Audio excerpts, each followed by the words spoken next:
Good evening, you lovely lot. How you doing? It's Middle-Aged Gamer Guy here, commonly known as Mag. Welcome to another Tuesday night gaming chat, where we talk about all the latest gaming news and reviews from the last 7 days or so. Broadcasting to Twitch and YouTube. Let's say hello to everyone who's in chat now. There were some very early birds today. But me said, yeah, you look better. Yeah, I thought my eyes were going to explode out of my head last night while I was on stream. Just, I don't know whether that was the game doing it to or other things. I don't know, but all will be explained later. But yes, Rock Muse, Diva, Kindred were all bright and early. Thank you so much to my early bird fan club, you three, for being here. Also, we have got, let's see, who else we got? Jesse. Looks like it's all pink and purple tonight with the names. Yeah, on Twitch, it's all very much so. Good to see you. And Danker's here. He said I'm spoiling the colour now because it was like some weird pastel colour. Evening all. Flame, good evening. Retro Shazar. Diva. Belarus, good evening. How you doing? Hannah. Falco, how you doing? Do we get a monthly magazine? Maybe we do. We do a fan club magazine. Someone's asking, is there mic issues? Don't know. Is there mic issues? I can see Dave. Is Dave typing away to send me a message backstage? He's not. Who's Mike? Sounds okay to me. Kindred, it might be you, dude. Sorry to say. Shit. I got the. It's not. Shit. There you go. DJ Mike is normally an issue. That's true, but luckily he's not here. Everyone's saying it sounds fine. Kindred, I'm sorry to say, it's not me. It's you. Okay? Give it a refresh, see what happens. Bondi, you have just got 350 Mojo Bytes for a free stream streak. Good evening, Bondi. Good to see you. And Jenny coming in with the sub, 35 months in total. That was 31 months on the trot, a tier 1 sub. Thank you so much. Iquel saying it sounds a bit clippy. A bit clippy. Does it? Anybody else having an issue? You probably don't sound as smooth. What? Because I've got a rough voice. Only on TV, actually, the phone seems okay. Sounds tinny to a few people. Don't know. Everybody refresh. You watch our audience just disappear now. Rock Music says, I agree. Interesting. Sounds tinny. That could be a thing. What I can do is leave and come back and see what happens, and I just disappear for a second. I can do that. Sorry to leave you in a lurch. Let's see if this makes any. See, everyone's saying the sounds fine, so it's like 50-50. Diva's playing D&D. Rock Music is back. If people are refreshing, does it sound better rather than me leaving the studio and coming back? Has been known that sometimes it can be a bit weird. Refreshed and still sounds fine, says Hannah. Right. Who doesn't it sound fine for? Sad we are missing you next week. I know. Falco says, what are we doing? We're doing the talk show this week, Falco. Or tonight, I should say. You're asking what we're doing tonight. Got the talk show tonight. Matt, we can hear you. Is it still weird for you, Rock Muse? Do you know what? Fuck it. I'm going to do something. I'll be back in a second. I may disappear. The biggest issue with the sound is that I can hear you clearly. It's not your birthday anymore, is it, Jesse? Fuck you very much. You don't think it's good as good quality? I've not changed anything, so I don't know. But it doesn't matter. Do you know what? Let me do this. 1 second. 1 second.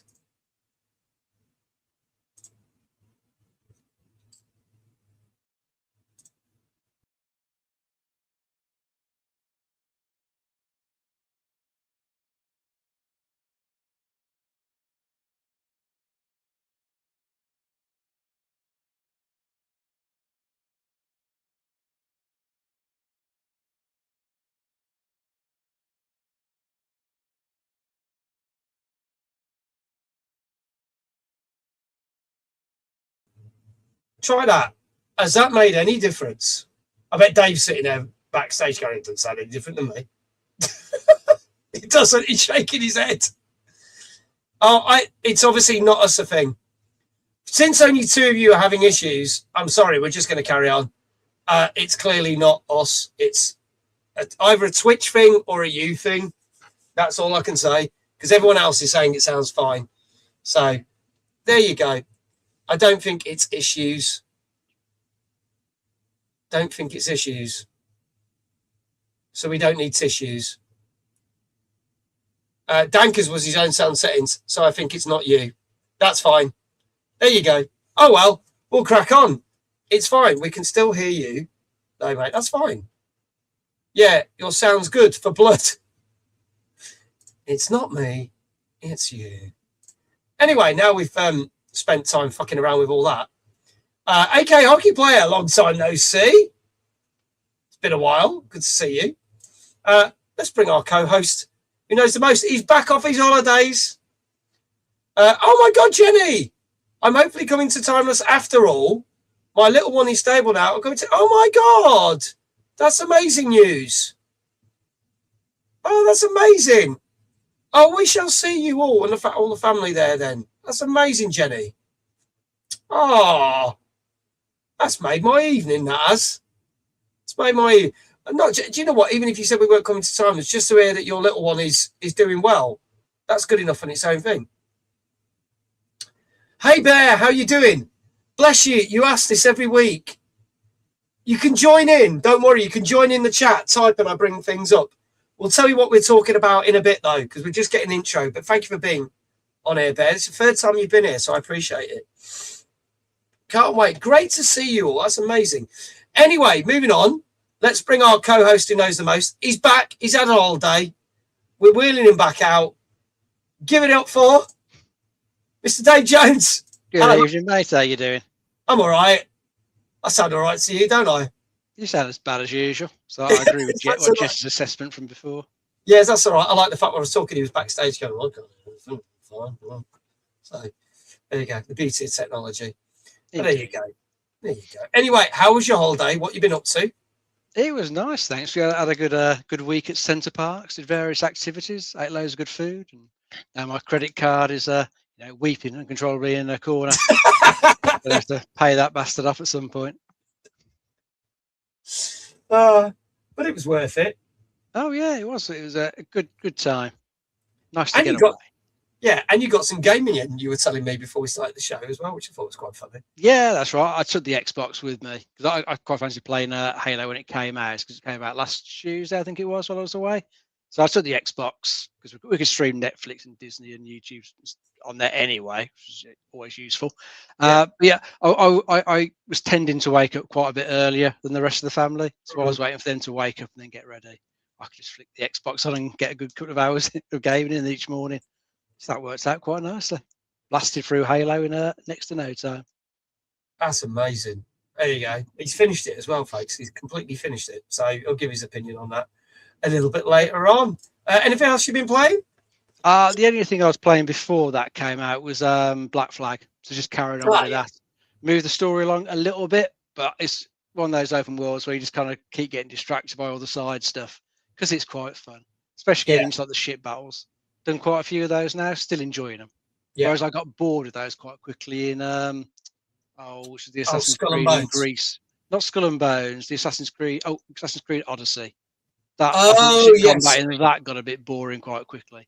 But then it was just like, I think it was throwing spears and shit like that between ships. Cannons and pirates make it way more fun. Still enjoyed it in Black Flag. No, it's good. Can't wait to hear his thoughts on the prologue for Halo Campaign Evolved. I was at Centre Parks once and heard a former Premier League footballer complaining it was expensive on the next bowling lane over. I thought that sums it up well. Amazing time, but you pay for the privilege. Oh, yes. Yeah. Good evening, Nightcloud. It is expensive. Yeah. Good evening, Chloe. Good to see you. Halo, good campaign, ? Dave, do you not agree that there's no co-op or multiplayer in this version? Or do you agree that, I think he means, do you agree there should have been? Well, it would have been nice they could have included multiplayer. You've got co-op in there. Yeah.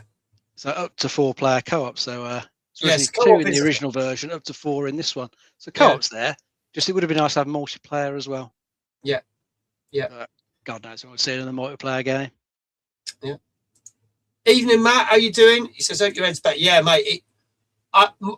So for those who don't know, while I was streaming a game that we're going to talk about on tonight's show, about 3/4 through the stream, halfway through playing the game, I just got hit with a really bad headache. Oh, no. And everyone said I looked like my eyes were stoned because my eyes just went pink. It felt like they were bulging out my head, so we had to end stream 40 minutes early.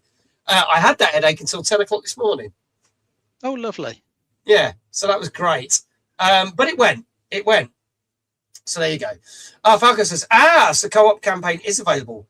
Can you go online to find people to play with? Ooh, I don't know if it does that, actually. I'll have to double check. It might just be you got to invite friends. I think you I'll have to double check. Yeah, don't it does quote have me on matchmaking in it. They usually don't put matchmaking in with co-op, which can Yeah. be a pain. Don't quote me on this. I get when I was trying it out, when you ended up getting a test message by accident while I was at Radar Festival, I think you can do 2-player online with friends. You can do 2-player local co-op, or you can do 4-player online. Oh, so maybe but I think you've got to invite friends. I don't think it includes matchmaking. I will Google that though, just to double check. Thank you for the alert, Diva. Appreciate it. I think it's request system. It's a request system. Yeah, I think it might be that, but I can't remember if it was 2 or 4. But it might be. Dave might be right. It might be 4 and not 2. Yeah, it is 4 players in this one. They've redesigned the Warthog to include a 4th little seat at the back of it. There you go. There you go. That explains explains a few things. There you go. Anyway, before we get kicking off on the show, I do have to say for the very last time that this stream is sponsored by the mobile game Marvel Strike Force! Marvel. If you're watching on Twitch, for anyone that's watching on YouTube, you don't have to worry about it. The game is absolutely free to play. We've been sponsored for about 2 weeks. And you've still got until midnight to download the game and play it. Unfortunately, the code for the mutant thing has expired because that ended at the end of the month. So if you want Wolverine, Gambit, and Storm, you can't have them anymore. But you can play the game and get through a couple of levels. And even if you get through a couple of levels tonight before midnight, it will still help us out. And things like this help fund the channel and keep this show going. So thank you to Marvel Strike Force for the second ever time for sponsoring us, because we were sponsored by them back in 2023. So thank you to them. Greatly appreciate it. We will have more sponsors and stuff coming up once we get out of the way of Timeless. So there you go. Should we crack on with the show, Dave? Let's get to it, mate. All right. So tonight is our 277th show. Tonight we discuss Halo Campaign Evolved, which we've just been talking there, Mistfall Hunter and Relic, the First Guardian. Plus, we're going to discuss the UK price rises for Xbox, and we're going to look at the PlayStation retail charts, among other things. All that and more on the show. Now, you'll notice we have no guests. We were due to have the Gamer Guide on the show tonight. Unfortunately, Emily and Sawyer were supposed to be on. Emily is rather ill, and we hope that she gets better because she's got to be with us for Timeless next week. And Sawyer got called away on business. So Sawyer was like, it's all right, Emily could do it. And then Emily ended up being ill. So it was like, oh, well, so no guests this week. No doubt we'll get them back on some other time, either this year or next year. But there you go. So let's crack on with our first game of the night. And it's one that we have literally just been talking about. I played this on stream last Thursday. Dave's been playing it while he's been on these holidays. And this came out last Tuesday on PC, PS5, Xbox Series X and S. And this is Halo Campaign Evolved. Let's have a look at the trailer for this, and we'll discuss this next.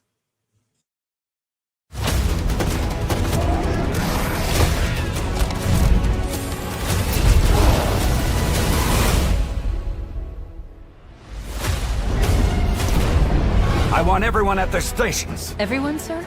Everyone. Whoever controls Halo controls the fate of the universe. Oh, you greenhorns who wanted to see Covenant up close. We're coming in too fast. This is gonna be your lucky day.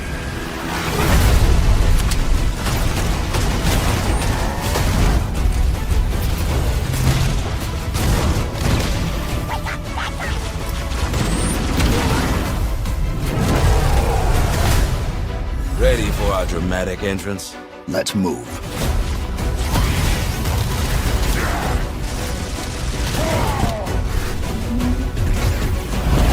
Hold your fire, my children. Are you not impressed with our work here?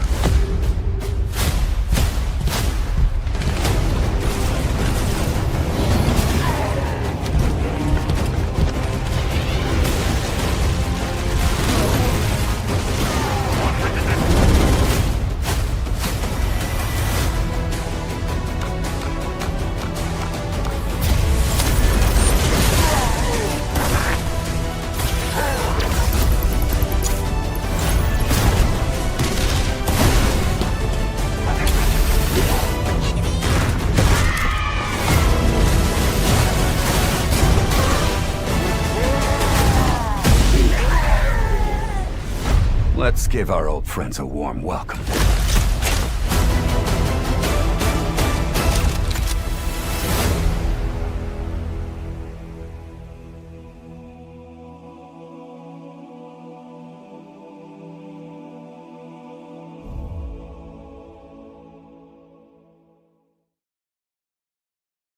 There you go, folks. So Halo campaign evolved. For those that know me well know that I don't like Halo.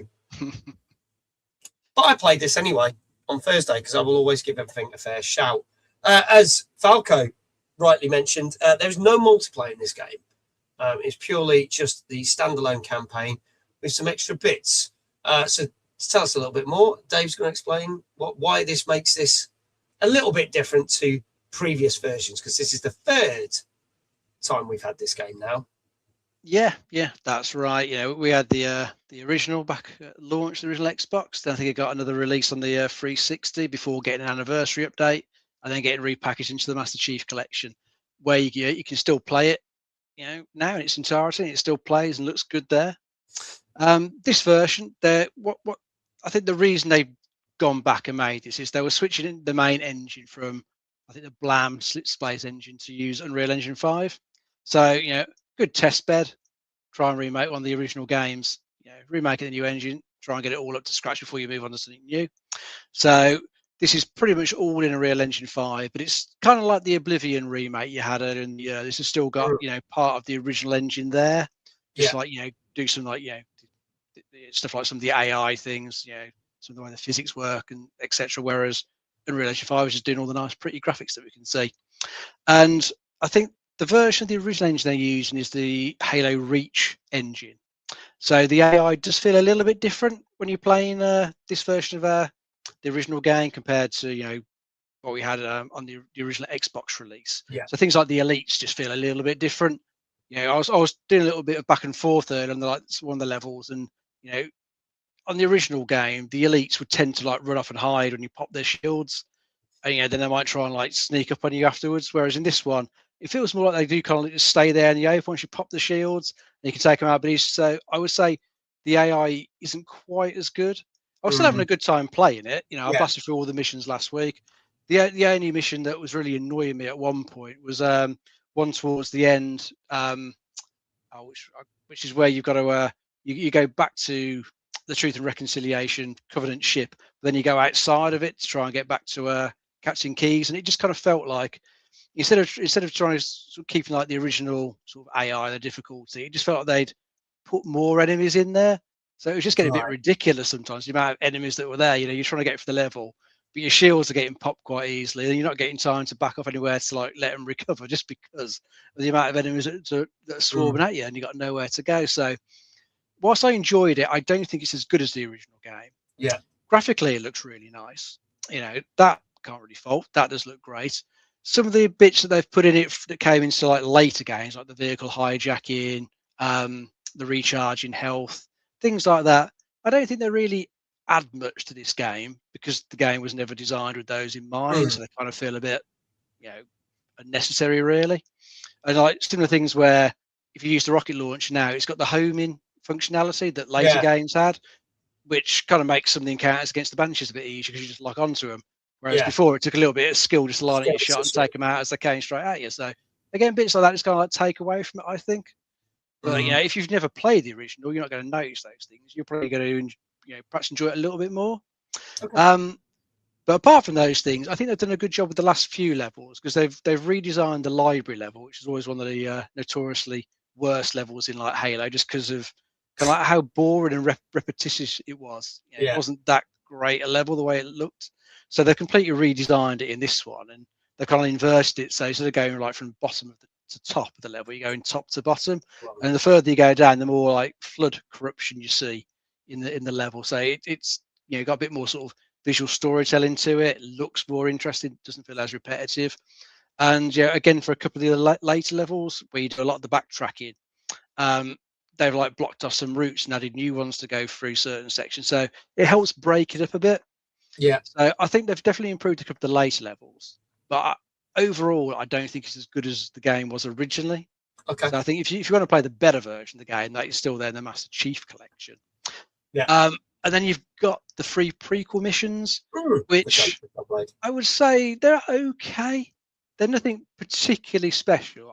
It would have perhaps been nice if they'd maybe spent the time, looking at what Bungie couldn't have done originally. Because I think Bungie had like a massive plan for loads of missions in the game. They'd simply run out of time to do.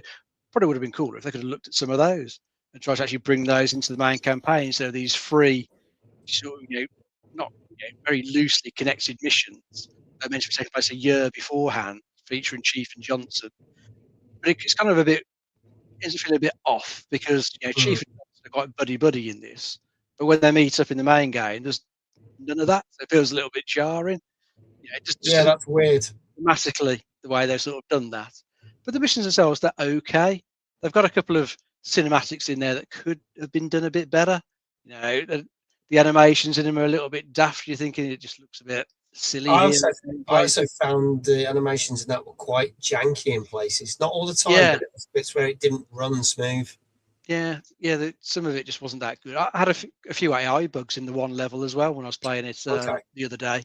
A Banshee just got stuck on a wall somewhere, and a couple of enemies just kept running into like a static shield. So it definitely needs a little bit of polishing.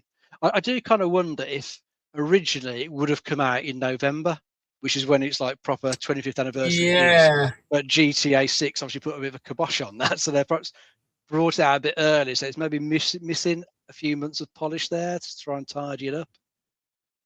So, as I say, there's various things I can be quite nitpicky on. Having played the original version to absolute death, I can pick it apart quite well. But it does still keep the feel of it. The feel of Chief, the feel of the vehicles still feel the same. You've got the original campaign there, which for the most part, I'd say is pretty good. There's a few little change to levels here and there, especially in the back half, which are pretty good. I quite like those changes. And I've seen some of those brutal player reviews. But I would say overall it is worth playing. It's just a shame that you haven't got the original like multiplayer there. But unfortunately, the way multiplayer gets done these days, they would never put it in as it originally was now. Yeah. They would want soon that they could monetize like skins and unlocks and all this other bullshit that you never got, back when the original game came out. So sadly, we ain't going to see multiplayer like that again. Whether we're going to get another multiplayer suite from Halo Studios, I mean, hopefully, but who knows when with them at the moment, because they have been pretty poor custodians of Halo since Bungie left the series. And not only that, obviously we talked about a couple of weeks ago the fact that there was a planned multiplayer project, but that's been now scrapped. I think some of the people that are working on that, I think from the company called Certain Affinity, were called in to like help get campaign evolved over the line. So they just never have seemed to be able to get their act together really, which I think is partly down to Microsoft's fault for kind of forcing them to use a lot of contractors that can only be around for 18 months and then have to be let go. Then you have to come in. So they ended like a pretty shit cycle of people coming in, going out, new ones coming in, but they're trying to do Halo Infinite. That's why that ended up as a shit show. So I think they still had the same problem by the sound of it with this one, which is, I think is a bit ridiculous. It's a big studio owned by a big company. Can they not just employ some people full time to work on the games? They're using contractors. So these big companies don't seem to like doing that for some reason. They're like fucking off the good talent, keeping the cheaper ones in, and then we get the games that we get with the iffy cutscenes here and there, some poor choices that they put in the game. I don't know, But as I say, I did enjoy it overall. I probably will continue to replay it because it has got campaign co-op in there. Yeah. And it's got an option to for campaign remix as well, where it will make use of the various skulls you can get in the game. So like mix of how the campaign will play. So it can do some stuff like put different enemies in different levels where they wouldn't normally be. So you can have flood in some of the earlier levels for a bit of fun. And it'll like say mix up with the weapons that you can pick up in there just to make it feel a bit different. So I'm going to give that a go. So see what that's like. Danker put the fact that apparently one of the skulls you can get actually turns it to third person mode. Yeah. I think I've collected that one. I haven't tried it. I've got most of the skulls. I'm just going to go and find a few that I've missed. There's a few that are awkward to get. So I know one's going to take me a good few goes to figure out. 'Cause you've got to speed run through part of the level and get to it quite sharpish. And I did not do that well the first attempt. See, you can see Dave is still very enthusiastic about this, whereas I played it and I thought it was all right. So there you go. That's my review. So if you've not seen the show before, there are a number of scores popping up in chat. If you don't know why that is, it's because we scale the internet to get lots of different scores from all different gaming sites, whether it be GamerRanks, Metacritic, IGN, GameSpot, Eurogamer, to name a few. And we take those scores and I turn them into a average score. So get your scores in chat. And just to let you know, that Halo Campaign Evolved is 50 quid on PC, 50 quid on Xbox, but you can get it on Game Pass Ultimate for free. And it's £50 on PlayStation, the first ever Halo game to be on PlayStation. So there you go. Let's have a look at the scores. Let's go up. I think I've missed some. There we go. Diva, 8.5. Hannah, 8.5. Falco, 8. Kindred, 8. Jenny, 9. Rockmuse, 8.5. Danker put this in because this was number 19 in our top 50 games to look out for this year. His predicted score was 9 back in January. So let's see if he's got that right. Matt says it's an 8.5. Iqual saying an 8. Brian, hello Brian, over UK Gaming Network, over on YouTube, 8. AK Hockey Player, 9. Flame, 8. Retro Shazar, 8. Guildfly, 7.5. Chloe says 8 from Chris and me. Chat, if you haven't got your scores in, do so now. Dave, what say you? I'm going to go for an 8 as well. Going for an 8 out of 10. So decent, but as you said, not as good as the original. Yeah. Respect. I did notice some of the domain I would go around, shoot one, and then just they would stay still in the corner and then go around and just blast the shit out of them. Yeah, that's what I was finding with some of the elites. So if you go back and play the original, the elites will go and try and hide. Right, yeah. There's more to their AI. Yeah, so I don't know. It was all right. I say that's my review. It was all right. I didn't hate it. Mm-hmm. It was all right. If there are no more scores, this is Halo Campaign Evolved, which came out last Tuesday for PC, PlayStation 5, Xbox Series X and S, and is on Game Pass Ultimate. I can tell you that this got 8 out of 10. So there you go. So unfortunately, Danker's predicted score was off by 1. If it had come out in November and I'd published it, it probably would have been out. Player score was around the 5, and some scoring 0s and 2s. That's crazy. Crazy. So, Dave, you got it right. We will come back to you very shortly. Thank you. Chloe, you and Chris got it right. So you'll get a shout out. Retro Shazar, you got it right. Flame, you got it right. Brian's got it right over on YouTube. Iquail's got it right. Kindred, Falco, and I think that's everyone. So, going to start doing shout outs. So, some of you are already 1 for 1, which is a great start. Great start, everybody. Dave isn't a streamer, for those who don't know. Therefore, he gets shout outs a different way. If you want to give Dave a shout out, do exclamation Dave in the chat. But Dave, how would you like your first shout out? We haven't been able to do it for a few weeks, so spinning on your chair. Yeah, I can actually spin without crashing into a wall this time. Here we go. Here we go. 3, 2, 1. Dave, it's good to be back, and I'm not going to crash in a wall, maybe. Yes, sir. Nicely done. There we go. Woo. As soon as the Xbox reset news came out, I already knew it's going to be too high. There you go. It's a shame, but there you go. Pressing buttons. There we go. So there you go. Congratulations to all of you. Got it right. Let's move on to our next game. Beautiful, like a ballerina, without using their legs. Smooth spin and no blood. No blood spelt. That's a good sign. It's a good sign. Let's move on to our next game. And this is something that AK hockey players said they're enjoying right now. This came out on Wednesday on PC, PS5, and Xbox Series X and S. Let's have a look at this. This is Mistfall Hunter.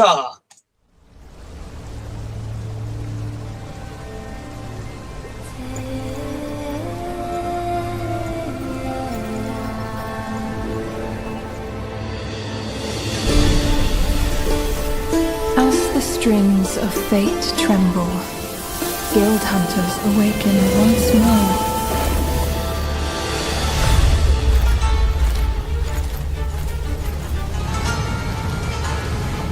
Gilden mist gathers, guild blood pulses, calling forth the fearless.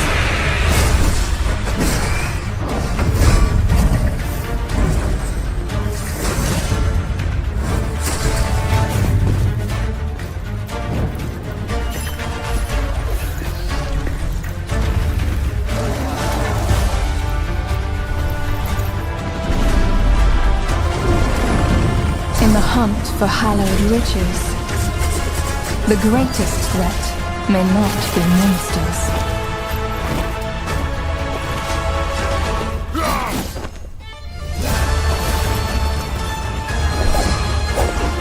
The fallen forfeit all. The law is simple, yet merciless.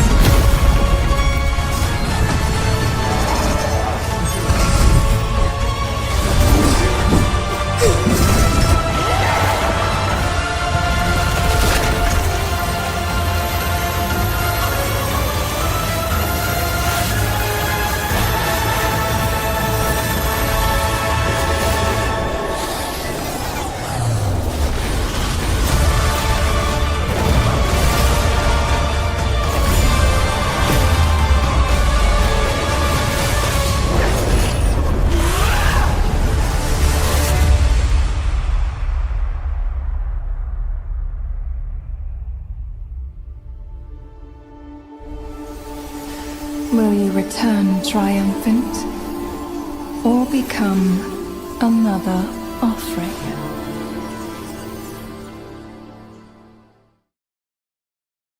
There you go, folks. That is Mistfall Hunter, as Kindred has posted. This is on PC, normally £22.49. It's currently £20.24, so you save £2 there. Xbox is £22.49 again, 2024, and you can get it free on Game Pass Ultimate. On PlayStation, same kind of deal, normally £22.49, but you can get it for £20.24 right now. So thank you for that, Kindred. Dave, tell us a little bit more about this one. So this is a dark fantasy action RPG. Definitely gives you vibes of stuff like Elden Ring, and and games like that. But this is also a PvP action RPG extraction game. So you can go into this solo or with a squad of up to 3 people. So you'll be going to the map, taking on various enemies in the environment, while also having to deal with other players who are in there as well. Trying to do the same thing as you, trying to collect as much loot as possible, and then extract with it. And then if you manage to extract, obviously you can use that to upgrade your character, get the levels up, get the weapons improved back at the base, and then go into another map and try and do the same again. See if you can keep improving your character by winning each time. Looks perfectly decent from what I can tell from the video I saw earlier, from that trailer. Graphically looks quite nice. Some good enemy designs by the look of it. Some good monsters there. But yeah, looks all right to me. If you're into like extraction shooters, well, it's not shooters, it's extraction games, then might be for you. I kind of wonder if it's what we're going to get from that Duskbloods game that From Software got coming out soon. Because everyone's thinking that's going to be PvE. So I wonder if that'll have anything similar to this. Be interested. I'll say looks like a perfectly reasonable game for the price. Yeah, that's quite good. Pine said my missus reviewed this for us and gave it a 4. Oh dear. She said there was nothing memorable or original about it. But let's see what people are saying. So scores wise, Kindred 7.5. AK Hockey Player, who I know has been playing it, 7. Falco, 7. Danka, 7.5. Hannah, 7.5.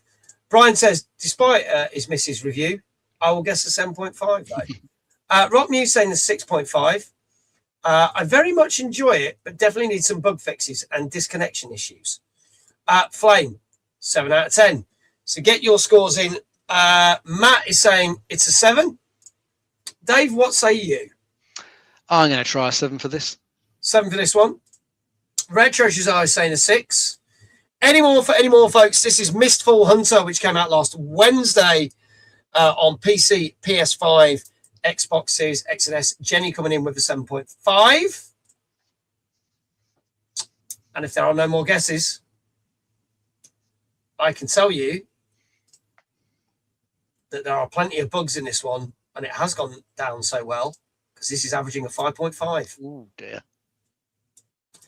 The players' scores are worse than this, with 4s and lower.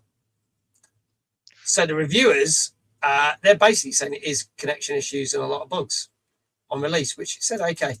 AK gave it a 7, I think, so it's not too bad from their experience. But obviously, some people have not had a good experience with it, and it's very average.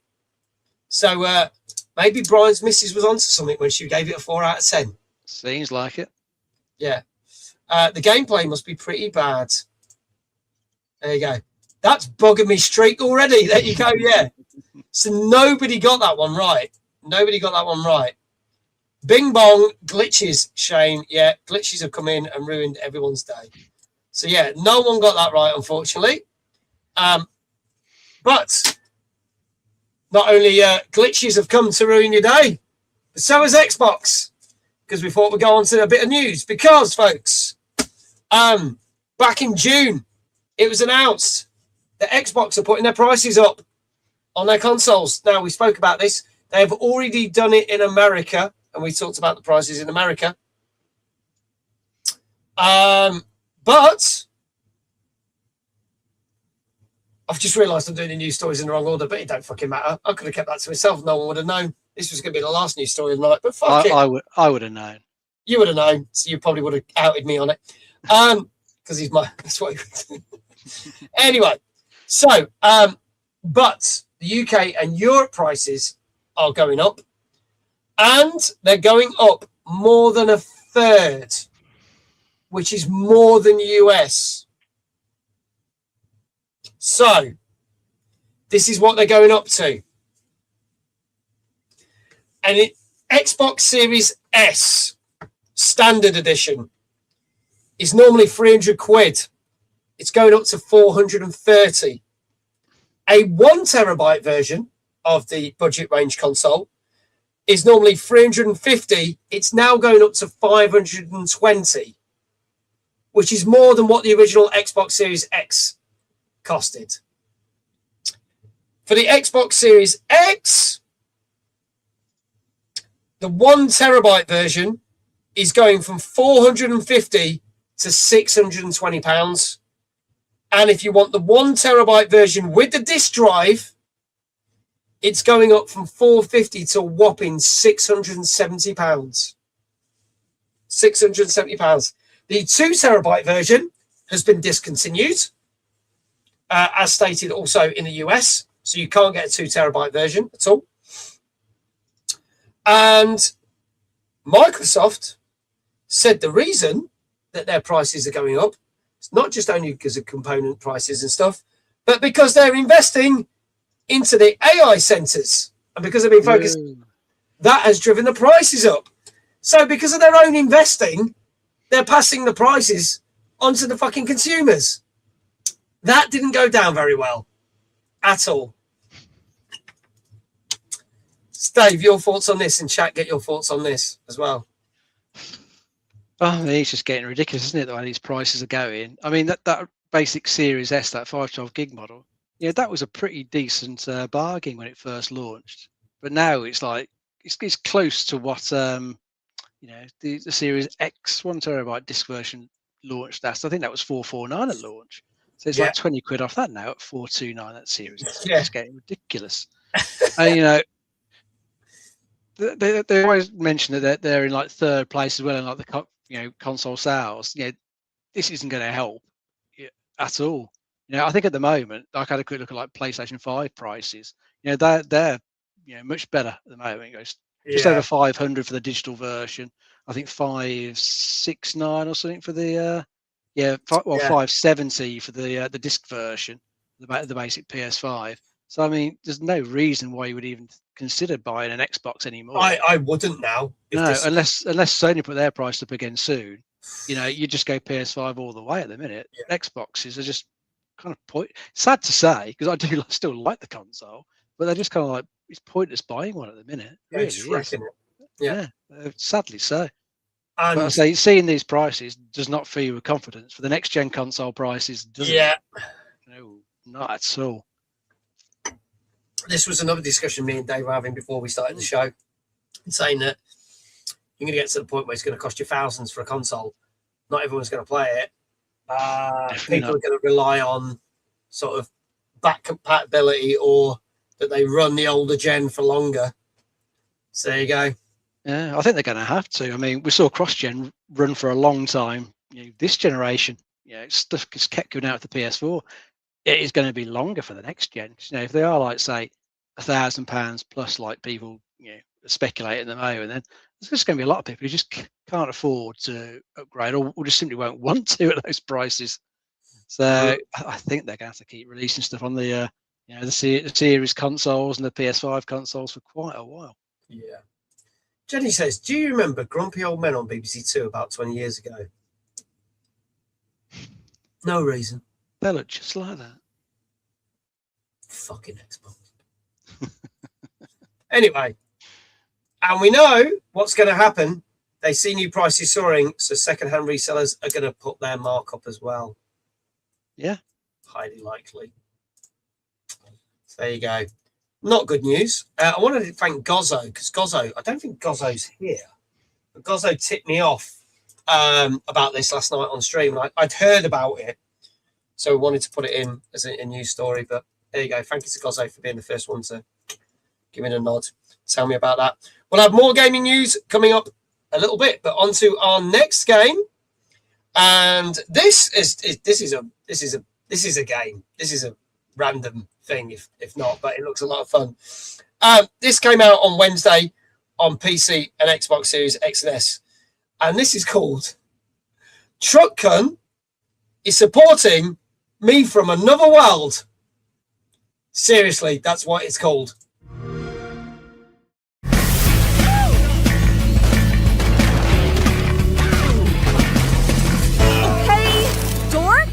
Your magic car sent me into an isekai.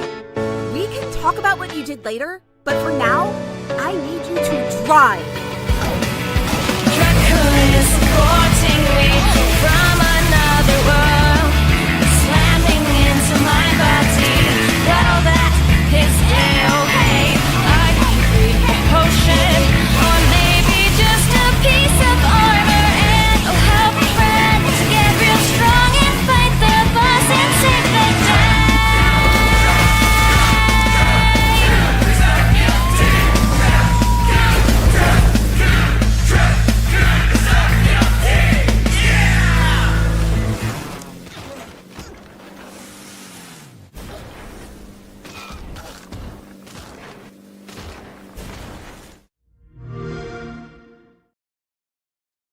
I actually like the look of this because it's absolutely batshit crazy.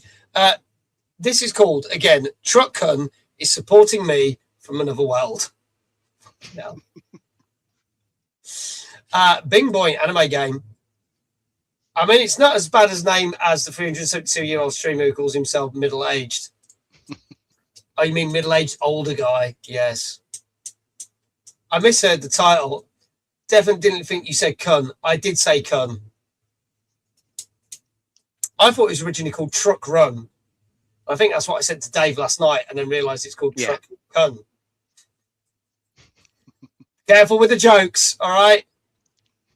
We don't want a bunch of trucks in the chat. I have no idea what we watched. I don't think any of us did. Dave, for those who don't know what we watched, please explain this one. Yeah, this is a bit of a sort of daft story game. Your main character is a guy who's driving a truck, happened to run over some woman, and instead of like just outright killing her, her consciousness seems to have got transported to like a fantasy world. I think it's isekai, it calls it in the trailer, and she gets back in touch with you to tell you that she needs your help to like find a way to escape from that world and come back to life, which kind of pretty much involves your guy doing various challenges in the main world to send stuff to her fantasy world that she can then, I think, perhaps uses like armor, or it sends enemies there. You'll get asked to like run over more people, so like run over 50 pedestrians or something stupid like that, and they'll get sent to the fantasy world as monsters for her to fight. Yeah. And you have to do like other tricks. You have to like say escape from the cops, or like reverse in a direction for X number of meters, cause so much damage. You'll be doing challenges like that, kind of like over and over again to sort of I think get her to like sort of power up her skills in the other world, and then there's some sort of like gate or something to be able to come back to life in this world. So it's definitely got like a bit of a bizarre premise to it. Looks like it could be a good bit of fun just racing around this little open world, just causing all sorts of destruction. I think from what I was watching on the video earlier, it looks like the things that you get asked to do could get a little bit repetitive. You could be asked to like drift quite a lot, or reverse quite a lot, and cause so much damage. So I think it's got fairly repetitive missions for you to do. Right. But I don't think it's a particularly long game. So 3 hours, apparently. yeah, so it's probably not going to be too bad in that case. Whilst has got those repetitive missions, it's not going to really outstay its welcome too much in 3 hours. If they'd have tried to stretch that to a 20-hour game, it probably would get very boring. You'd switch it off. But if you say it's 3 hours, that's perhaps not too bad. And looking at the prices Kindred's just put in, it's not too expensive either. So if you fancy something that's a bit batshit crazy, then yes, looks like it could be a lark. Normally 16 quid on PC, but it's down to £12.79 at the moment, and on Xbox it's £16.74. This is the sort of thing you'd expect to be on Game Pass day one, but weirdly it's not. You'd think it'd be on there. Maybe it'll be there. Yeah, you would. I mean, it might pop up at some point. Yeah. My favourite isekai is actually a King of Fighters one, where the resident joke character ends up hundreds of years in the past, and at the start of the big family conflict drives the rivalry between two of the main characters in modern day. So apparently it's a big anime trope. It's about £3 an hour for the playthrough. That's about all right value then. Not bad, to be honest. Yeah, or £4 if you're playing it on the Xbox, £4 an hour. Okay. Oh, it's 5 hours long, not 3 hours long. There you go. Well, then you get more money for your thing. But there you go. Let's see what people are saying with the scores. Get your scores in now, chat. Dank is saying a safe 7. Falco saying a 6. He says it's not for me. This is nuts, says Matt. 6.5. Okay, Hockey Player says 7. Brian from the UK Gaming Network says a safe 7. Kindred saying a 7. Quickman saying a 7. Hannah saying a 7. Jenny saying a 7.5. Rock News saying a 6.5. And iQuell saying an 8. Dave, what say you? I'm going to try a safe 7 for this one. Safe 7 for you as well. Flame saying a 7.5. Any more for any more? This is Truck Cum is supporting me from another world, which came out last Wednesday on PC and Xbox. Retro Jazar saying a 7. If there are no more guesses in chat, I can tell you that this got 7 out of 10. Hey. There you go. Dave, you got your second one right. There you go. Awesome. Easy to say than him saying Muso's name. Yeah, Muso Liazla. I'll get it right eventually.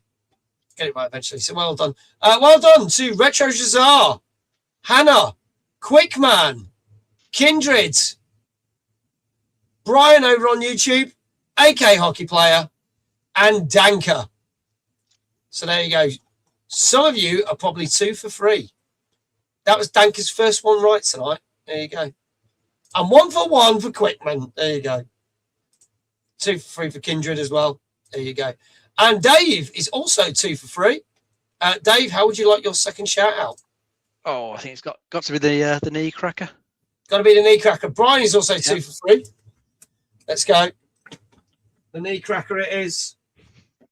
Back with a vengeance. In stereo. Get ready. Do me Ian Brown walk here. Here we go. 3, 2, 1. Oh shit! It didn't happen. No, it's no good. Still didn't happen. They're in too good condition tonight. There won't be after the next 2 weeks. Trust me. God damn it! It didn't happen. Fuck it, Dave. Jenny says I'm going to be used. Truck cun, Jenny. Truck cun. There's no T on it as an insult. I've been playing nothing but Avatar Legends this past week. Haven't had time for anything else. We talked about that on last week's show. That got an 8 out of 10. It did really well. Cool. Really well. JL, good evening. JL, I sent you that code for the game you won last night. Just seeing that you got it. Fantastic. So there you go. Moving on, something a little bit more calmer. This came out on PC on Thursday. This is Midnight Moments. How wonderful.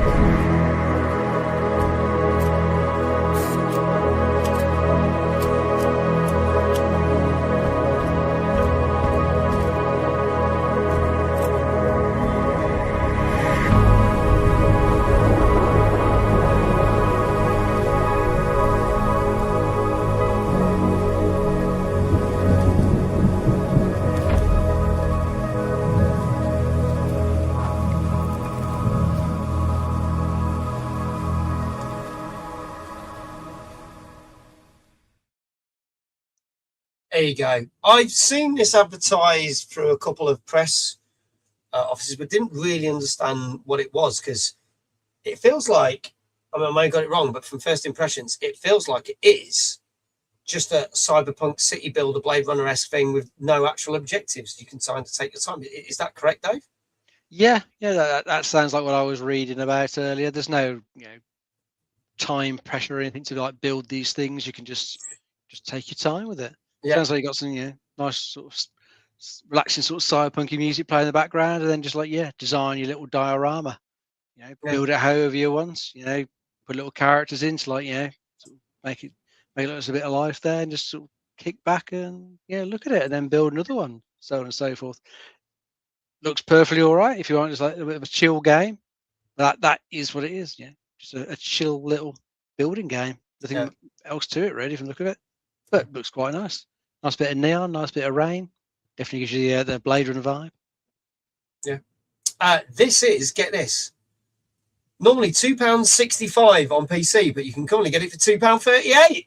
Bargain. Even cheaper. Dank was like, damn, that's cheap. This is not something I would play, but I think it looks amazing. I'm not going to lie. I think it looks cool. I'd probably quite happily sit and watch people build stuff on stream and watch this. That's the kind of thing. Rodney said, that's good, isn't it? It is good. I think it's very good. So let's have a look. Get your scores in, chat. What do you reckon Midnight Moments, which came out on PC on Thursday, got? Dank is saying a 7.5. AK Hockey Player is saying 8.5. Kindred saying a 7.5. Jenny is saying an 8. Rock News is saying an 8.5. Brian is saying a 7.5. Hannah is saying a 7.5. Jenny says a nice little meditative game. I'd like it on my phone. I wouldn't surprise me if this comes to phone at some point. Flame says an 8. Dave, what say you? I'll try a 7.5. Okay, going for a 7.5. Retro Shazar saying an 8. Any more, folks? This is Midnight Moments, which came out on PC last Thursday. Legendary JL saying a 7. And if there are no more scores in the chat, Computer Club Matt says, I'm with Dave, 7.5. We can tell you that this got 7.5. Sweet. So there you go. Dave has now got 3 right. Kinji's got 3 right. Some of you are doing really good tonight. I think this is your best run in a while, Dave. Not going to lie. I think you're right. You've done good. You've done good. Matt, well done. You did the right thing by going with Dave. You got it right. You get a shout out. Hannah, you get a shout out. Brian, you get a shout out. Kindred gets a shout out. Danka, a shout out. There you go. So Danka's now like 50%.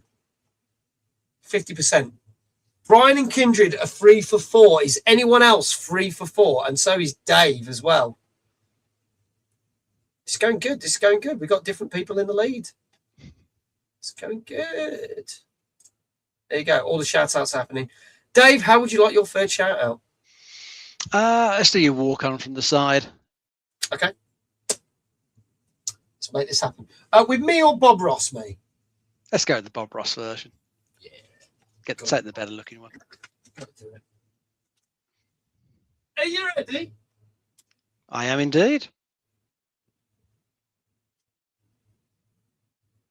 Dave! Very nice.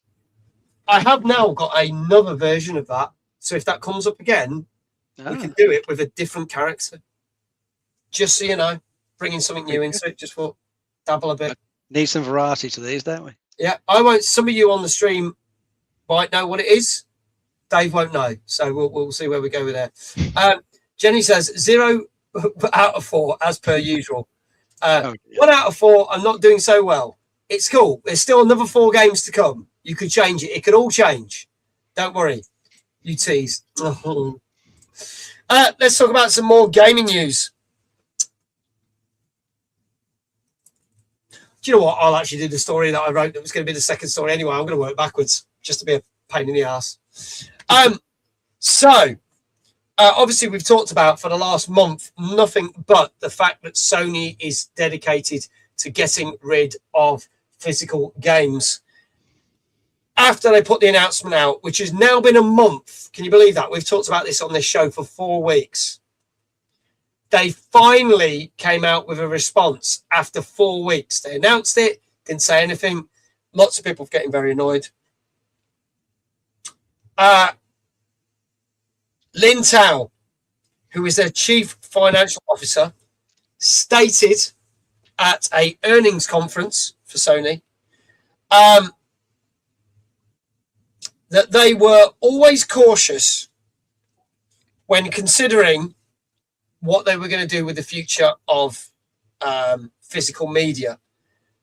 They stated that they have found that they are becoming more and more of a digital age, that Sony needs to move with the times, and pretty much the yada, yada, yada. They did say that they have considered many options, and they did say they wanted to engage with gamers in the digital age, and therefore this is why they're going that route. Now, that basically means that because they're selling more digitally, that's why they want to move away from physical. That was pretty much what we got. It was a bog standard press conference answer, nothing that we didn't already know.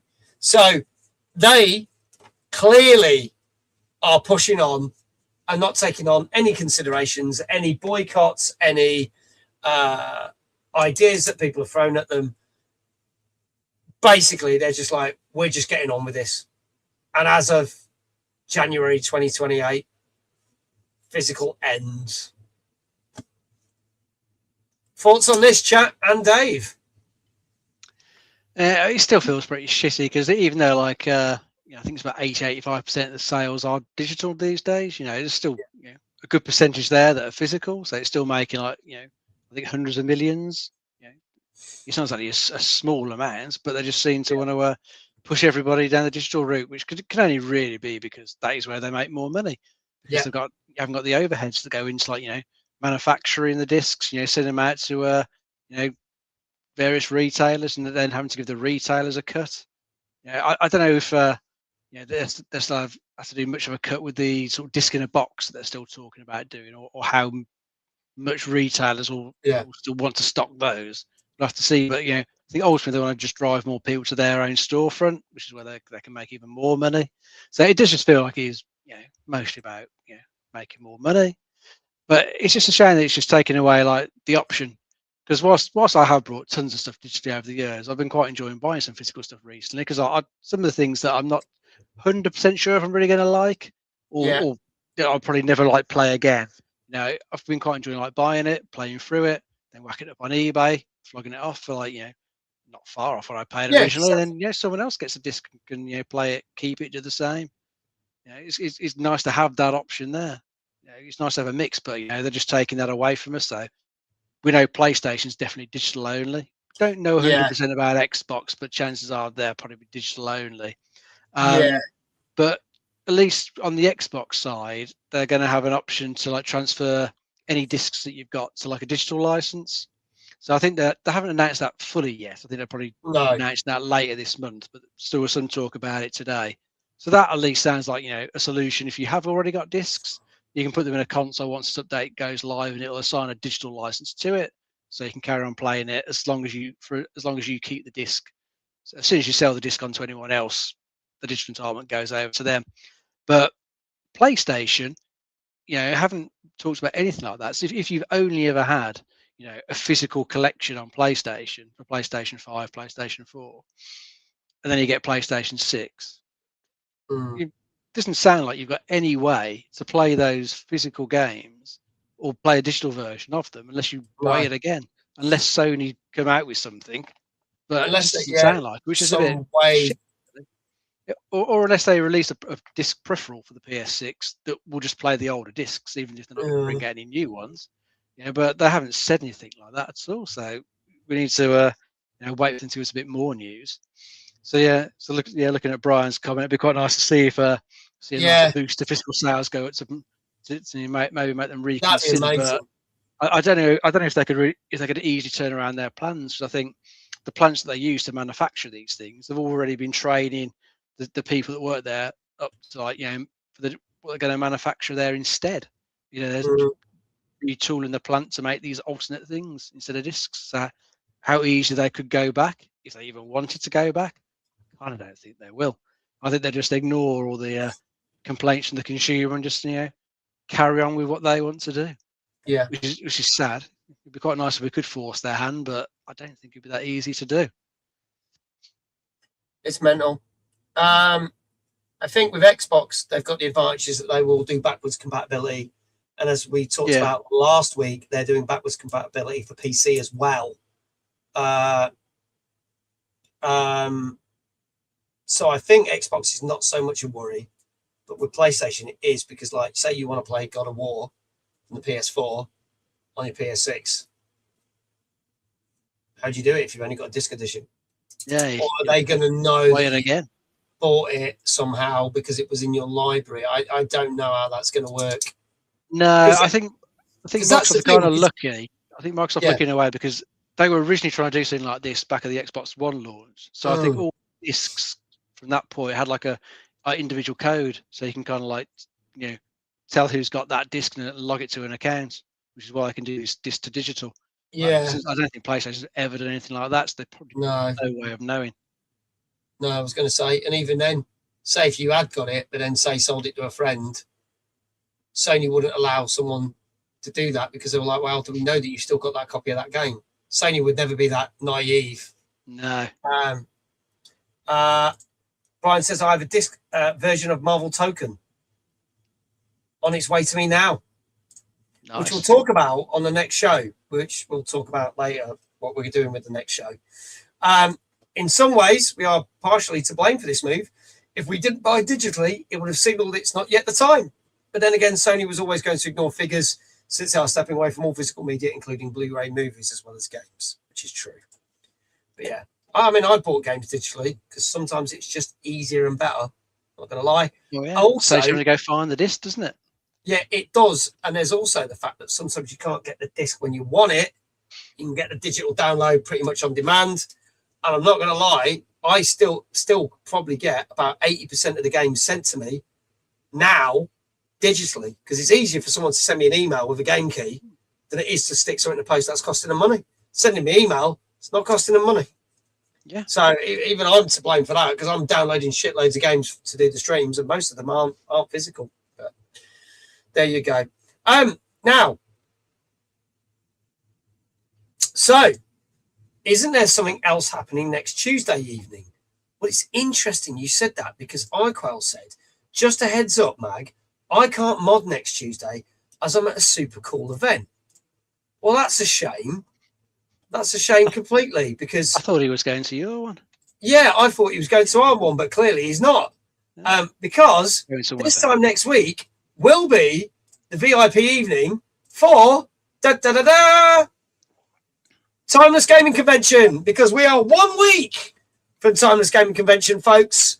And there will be a VIP evening taking place right now. In fact, Ashens will have already been on stage and finished. And probably me, Muggins here, will be doing my Jackbox giveaway bonanza, courtesy of Jackbox Games. So we've got loads going on for you. But we have got some new announcements. And our final announcements for Timeless. I'm going to scroll down here. Oh, it's not on there. I might have to refresh. Hang on. There we go. Last minute announcements. There you go. So, Mag will probably having a pint roundabout now. We're just up. Probably got another 20 minutes before I can have one. So, couple of final things, folks. We've got a challenge to announce. We've got our final indie game to announce. We've got something really cool that we've been keeping secret for quite a while. And we've got our final exhibitor. So we have got, for you guys, we've already announced that Gamer Clothing are going to be at Timeless for their 3rd year on the trot. Last year, you could go up to their stand and get some really cool keychains with Timeless. This year, they are making some special round badges that you can go up to on the stand. And if you've got a VIP lanyard, you'll get a VIP one. If you've got a standard ticket, you'll get a standard badge. And there are different badges for different people. So depending on what ticket you've got, you can go up and you can make your own badge at the stand, which is pretty cool. So thank you to Gamer Clothing for doing that. So there you go. There's the VIP one. There's a nice little standard one there. And our next exhibitor, a brand new exhibitor for Timeless. We're pretty excited about these guys. Coming all the way from Coventry. Got Fun Play Vending. They have got mystery boxes for you. They have got plushies. They've got Pokemon cards. But they have got some ultimate grab machines. And basically, you know the old things where you used to get conned? And you put your money in, you grab something, and then you don't win anything. These are guaranteed to win every time. And there's going to be 4 of these machines. And they've got everything from plushies, Pokemon, Pokeballs. Some are £3 to play, some are £1 to play. But you will always win a prize. So you're not going to get duped. There's going to be 4 of these machines, as well as a load of other stuff. They've even got minions. Get it? Oh, bloody minions. There's going to be so much stuff. These guys are going to be there. Also, our final indie game in one of the booths, Ink Strings, a beautiful game that I got to play during. It's been at a lot of shows. I finally got to play it when I was at Develop Brighton. Ink Strings is a really cool game. It's a nice, chilled puzzle game. You can go check it out. There's a gameplay trailer and everything there. It's really good fun, but it does get you thinking on some of the levels. So do go check that out. That was also at Nottingham Video Games Expo, if any of you were there. And our final challenge, I said I was considering this. We've never done Minecraft before, but on the challenge stage, and we will announce times for the challenge stage closer to the thing. We'll put a thing on the event run-up. We are doing a Minecraft Timeless challenge where you will have 3 minutes in builder mode to build something as quickly as possible related to Timeless. And then our judges will judge who has done the best job, and they will win the prize. So we are doing Marvel vs. Capcom. We are doing Just Dance 2026. We are doing Minecraft.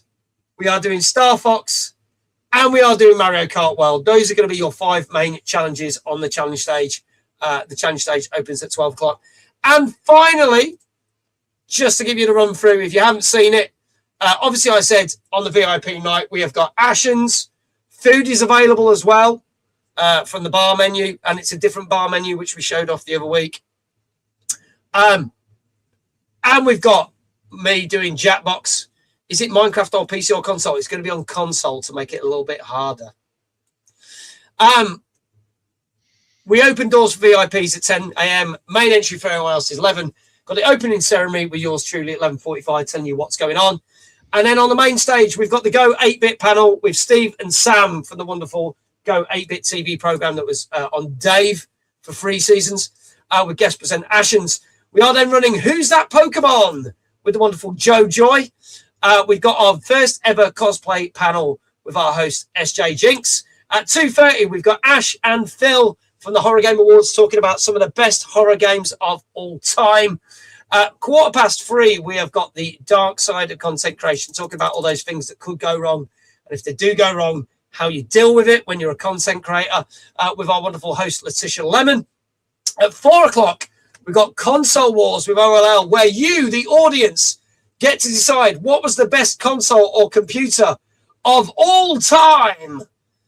And at 5 o'clock, we have got our cosplay parade. We have got our Just Dance final. And then we have got a stack of prizes to give away.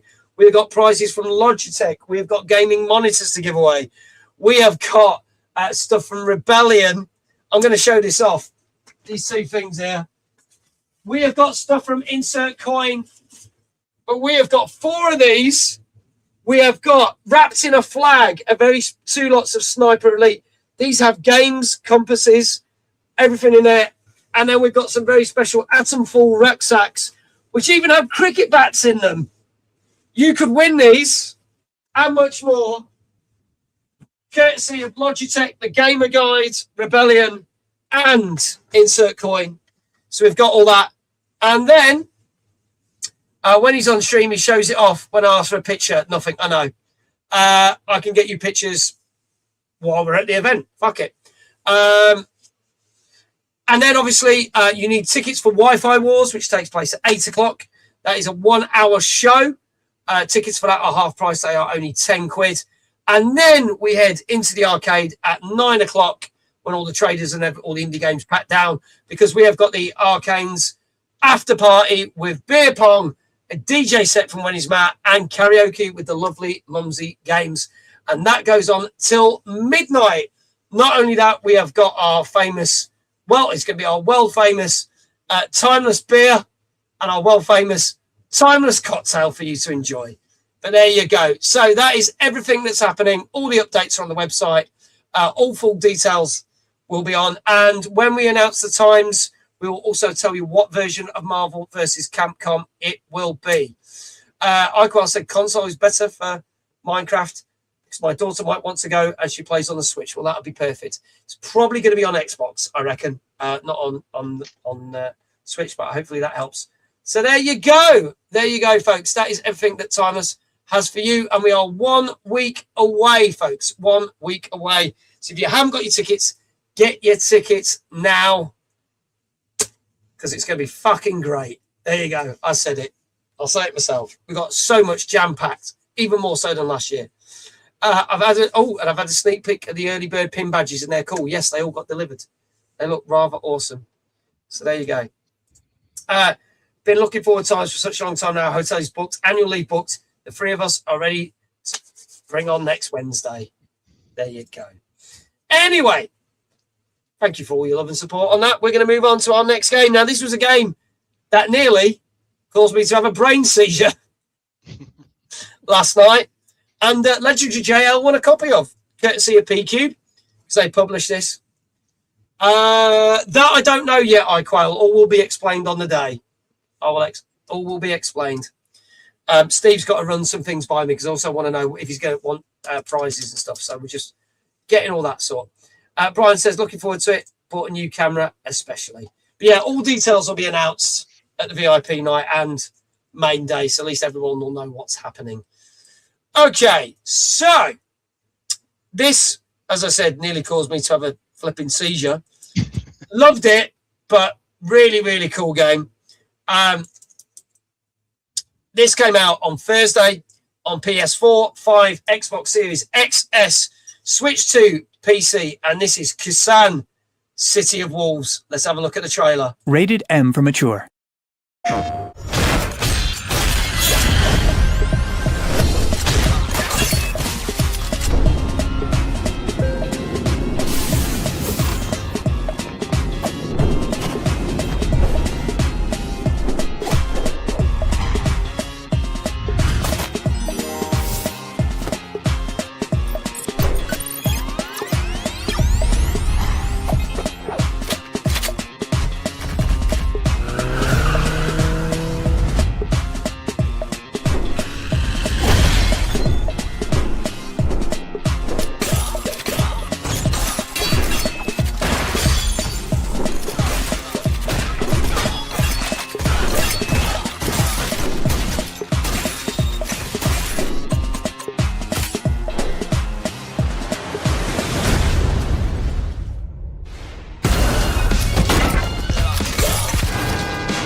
Yes, and the music is class too, because everyone was bopping along when they were watching this last night.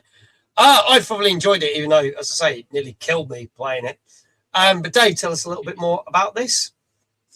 Yeah, so if anyone remembers the Hotline Miami games, this is pretty much the same thing, just with a load of like anthropomorphized animal characters in place of the usual human ones. Looks quite good from what I can see, but looks very, very fast paced. I can remember I wasn't particularly good at Hotline Miami. I could do like the first few levels. Then once more enemies started getting into it, trying to sort of keep track of who was coming from where and make sure I could get the aim on them quick enough. I just wasn't.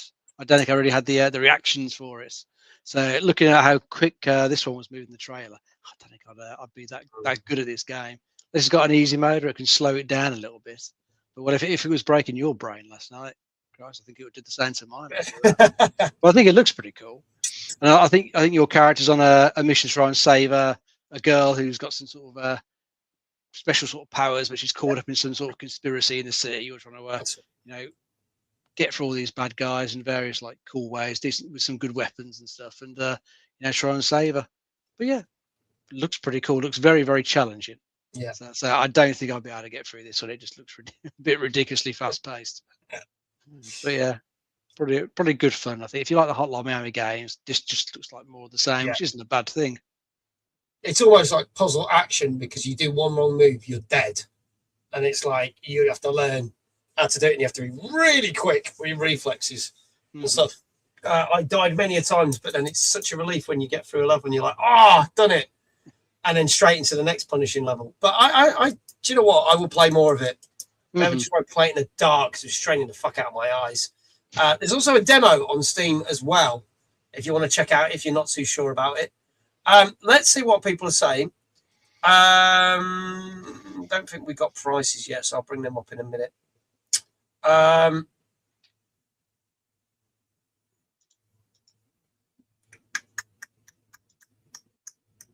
Danka says 8 out of 10.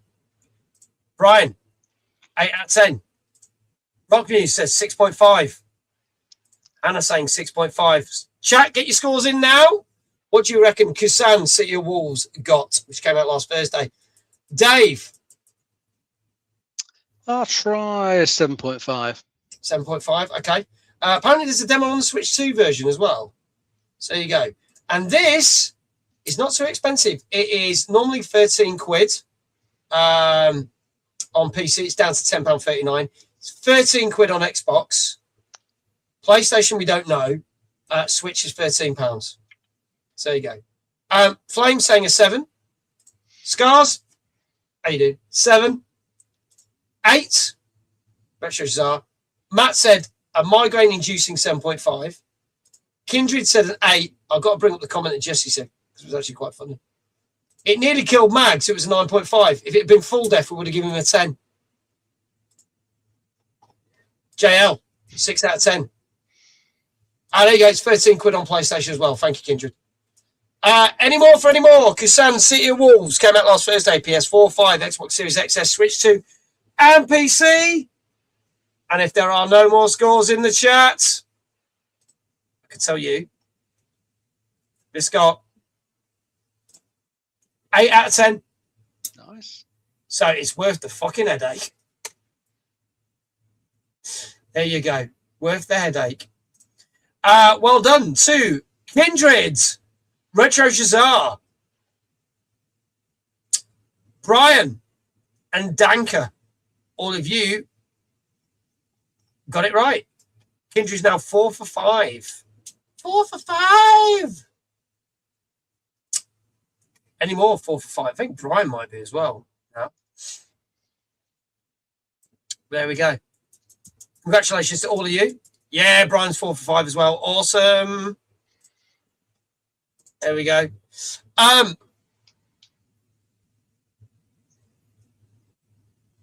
We may get. Oh, don't say that. But let's not go there. We nearly had the word, and now that. Don't want to really lower the tone of the show, even though it's massively lowered anyway by me being on it. Let's move on to our next game. Also out last Thursday. This is also on PS5, Xbox Series X and S, Switch 2, and PC. And this is Truxton Extreme. Let's have a look at this.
There you go. Banging music, that one. Felt like you're back in the 80s. Brian said this is what I've been playing the most this week. Likewise says I picked this up but not had a chance to probably give it a go. Yeah, I do love a good bullet hell though. Dave Johnson is here. Great sound, stunning visuals, everything Mag isn't. Love you too, Ginge. Dave, tell us more about this one. Yeah, this is a vertical shoot 'em up. Plenty of bullet hell going on in there. This is like a bit sort of remake, I think, follow on from like the original games that were out in the arcades, late 80s, early 90s. Yeah. The original couple of games were out. So yeah, been a hell of a long time, between releases. I think the guy that made these did other things in between, but then he sort of kept the license for these, kept the rights for them, and he's decided to make this new one, which does look very nice. Looks sort of very sort of faithful graphics wise to the originals, just boosted up to today's standards, just to look a bit nicer. And whereas like the original games were quite like thin vertical shooters, this was like the full widescreen of the modern screens to make it look even nicer. It looks like it works pretty well. And from the video I was watching a bit earlier on, it did look very, very nice. The shooting looked pretty good.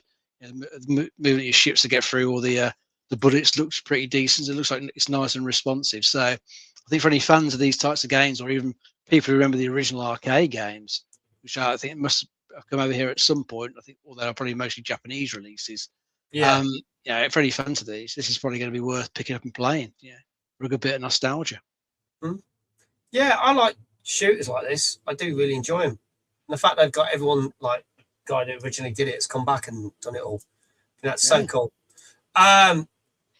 This is 21 quid on PC, £19.24 on Xbox, 20 quid on PlayStation, and in between on £20.69 on the Switch. So there you go. Scout Dan, welcome on in. Good to see you. Get your scores in. If you have just joined us, try and guess the scores of what the reviewers are saying about these games. This game is Truxton Extreme. Let's see what people are putting in the chat. Brian from the UK Gaming Network, 8 out of 10. Danker, 8 out of 10. Kindred, 8 out of 10. JL, 8 out of 10. AK Hockey Player, 8 out of 10. Rock News, 8 out. Oh no, fine, we broke the mold. 7 out of 10. Thank you. Dank says, I think this is a bit pricey for 21 quid. I can see it being more like a £15 title. Dan says 7 out of 10. Dave says, I can't guess the score, I'm preoccupied. Flame says 8 out of 10. And we're getting a raise. Awesome. Being raided by the wonderful Ms. Odiax. Hello, lovely. Thank you so much for the raids. Welcome on in, Raiders. Get a little bit of music. Goffy Saint, good evening. Odie, thank you so much for the raids. For those who don't know me, I am Middle-Aged Gamer Guy, also known as Mag. This is the co-host that knows the most, Mr. David Jones. And we are talking about all new games that are out this week. This is called TNGC, where we talk about all the new gaming news and reviews. If you want to have a guess, I know you didn't see the trailer, stick a number in chat between 0 and 10. If you get it right, we'll give you a shout out. You might get it right. You never know. Wonderful me. Yes, wonderful you. Dave Housen, 8 out of 10. Retro Shazar, 8 out of 10. Goffy Saint, hello. Good to see you as always. Chloe says 7.5. Odie's going with a 7. iQual's going with an 8. Goffy's going for a 6. Any more, folks? Scars is going for a 7. This is Truxton Extreme, which came out last Thursday on PS5, Xbox Series X and S, Switch 2, and PC. And I can tell you, Dave, did I ask you for a score? You didn't. I didn't. Go with an 8. That's why I was going to be at the raid. Dave, what score would you like to give it? I'll go with an 8. Going with an 8. Sentinel Wolf, good evening. Good to see you. Let's see. Odie, you also get 450 Mojo Bites. You're on a 5-stream streak. Congratulations. And I can tell you that this game got an 8 out of 10. So there you go. So, Dave, you got it right. We'll come back to you in a minute. Just bought a new controller. What did you get? Let us know. So congratulations to iQuail, Retro Shazar, Dave Housen, Hannah, Flame, AK Hockey Player, Legendary JL, Kindred, and Danker and Brian. That's 3 million shout-outs you got to do, mods. Oh, for fuck's sake, says Dave. Yay, says Hannah. She got one right. There you go. 5 out of 6 so far. Brian's doing good. Who else has got 5 out of 6? Let us know. Kindred's got 5 out of 6. Doing good. Dave's not quite. I mean, Dave is 4 for 6, same as Danker. But Dave, how would you like your shout out? Would you like this variation? Say again, sorry. Would you like the variation that I was offering? Oh, the other version of the walk on. Yeah. Let's see that. Okay, let's see that. Something new. Something new. First time this has happened. Are you ready, Dave? Go for it, mate. Quack. I like it. There you go. And anyone who doesn't speak duck, Quack stands for Dave. There you go. It's a TNGC exclusive. Hope you enjoyed it. There you go. Rock News says I got 6 out of 6 wrong. Oh, bless you. Well done. Still time. There's 2 more. You could get one right. I don't know what branded the controller got, but getting Asus Rock. Oh, nice. Asus Rock Ali Z1 Extreme handheld. Nice. Have fun with that. That sounds amazing. There you go. Well done to everyone. Got it right. And I am going to say this, as I say every week. Please do go follow all these wonderful people that are getting shout outs. They spend the time to come and watch this show every week. Go send them a bit of love back. I just played a new game. So happy it's working now. What were you playing, Odie? Actually, I meant to check to see what you were playing on your shout out.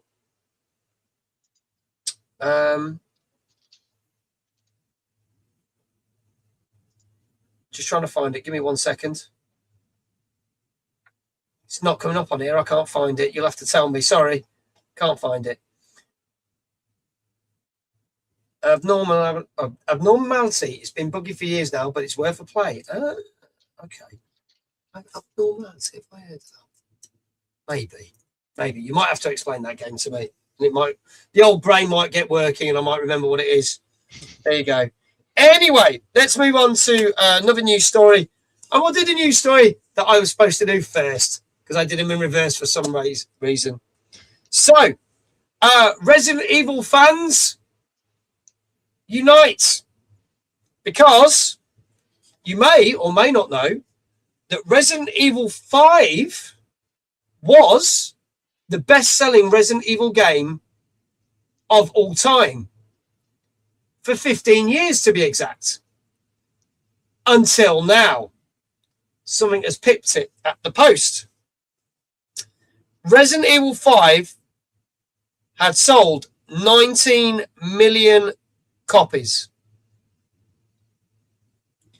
And it's now been overtaken by the 2019 Resident Evil 2 remake, which has sold 20 million copies. So Resident Evil 2 remake is now the best-selling Resident Evil game of all time. Resident Evil Requiem is still doing very, very well and is still on par to be, at the moment, until a certain game comes out in November, best-selling game of the year, swiftly followed by James Bond 007 First Light. But in total, the whole Resident Evil franchise has sold 213 million copies of all games. Other games that Capcom are selling well. Their most recent game, Pragmata, for a brand new standalone game, has shifted 2.5 million copies, which is pretty good going for that this year. And the Monster Hunter World Series has shifted 30.5 million. It's interesting because, as Dave Housen says, a lot of people were very hyped for Resident Evil 5. And even though it's not classed as such a good game, and some people do class it as the second worst Resident Evil, it sold a shit ton on release and has shifted a lot on a lot of consoles and continued to sell a lot. Therefore, it was, for 15 years, the best-selling Resident Evil game of all time. Next up, as we know, next year, swiftly followed, and we didn't think we were going to get a new game so quickly, we are getting Resident Evil Veronica in 2027. We'll have to see if that is as big a success as Resident Evil Requiem was.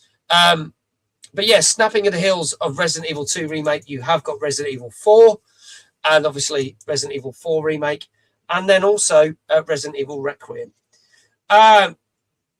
So, Dave, is it surprising that Resident Evil 2 is now remake has overtaken in the space of, 7 years now, considering that 5 wasn't exactly classed as the best game? No, I don't class 5 as the best game. I was always quite annoyed it was the best-selling one because I think it's one of the worst. I actually hated it. Never finished it. I was really looking forward to it after Resident Evil 4, but I just didn't like the way it had the co-op in there and then the forced AI part. I don't know if you were playing single player. And the AI part was just useless. It just spoiled the game for me and never finished it. So, as I say, it always annoyed me. It was classed as the best-selling one. So I'm quite glad that Resident Evil 2 remake's overtaken it. And I do really like that one. I thought that was a very good remake. So don't mind that one now being at the top, but also wouldn't mind if, say, Requiem overtook it at some point because I really like that one as well. That was a very, very good Resident Evil game. I think the Resident Evil 4 remake will probably do as well at some point. That was good. Yeah, so that was it. There you go. But yeah, let us know. Resident Evil 2 remake is my favourite. It's well deserved. It's really good. All the remakes have been pretty good. I know not everyone loved the Resident Evil 3 remake, but I enjoyed that as well. I know Resident Evil 3. It was good, but it could have been better. It just felt Yeah. it felt like it just needed a bit more time. I felt like they rushed that one out a bit. Really, it's only They a knocked year it out. after RE2. Literally, in 2020 they knocked that out, didn't they? Yeah. It felt like too much of the original game was missing from that one. Mm. Although there is a PC mod in the works, try and add some of that stuff back in. Nice. That's still in the works. There'll probably be a while before that actually makes it out properly. Hopefully, they don't do that same mistake with Veronica, because obviously we literally had Requiem, and then we're getting Veronica next year. Hopefully, there's enough time on they've been working. They probably have been working on it for years, but we'll see. We'll see what happens. But there you go. I bet that surprised a lot of people. Resident Evil 5 was the biggest selling game of all time. The biggest selling Resident Evil game of all time. And it no longer is. There you go. Let's move on to our last couple of games for the night. Have you ever fancied building a city for pirates? Well, now you can. This came out on Friday on PC. And this is Corsair Cove. Let's have a look at this.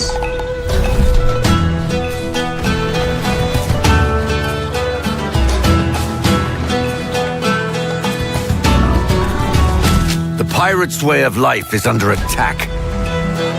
Our very survival hangs by a thread. But this is where the dream begins, mate. You'll start small with a simple shantytown, but soon it'll be much more. Good. Now we can build a ship. Build wherever you like and reach heights others wouldn't dare. Keep your crew happy, set up production lines, and run a tight ship. With enough resources, you can extend your reach, build mighty ships, and explore the 7 seas. No scars, no glory. We must survive this assault any way we can. Will you rule the seas, plunder great treasures, become a legend, or dare to claim it all?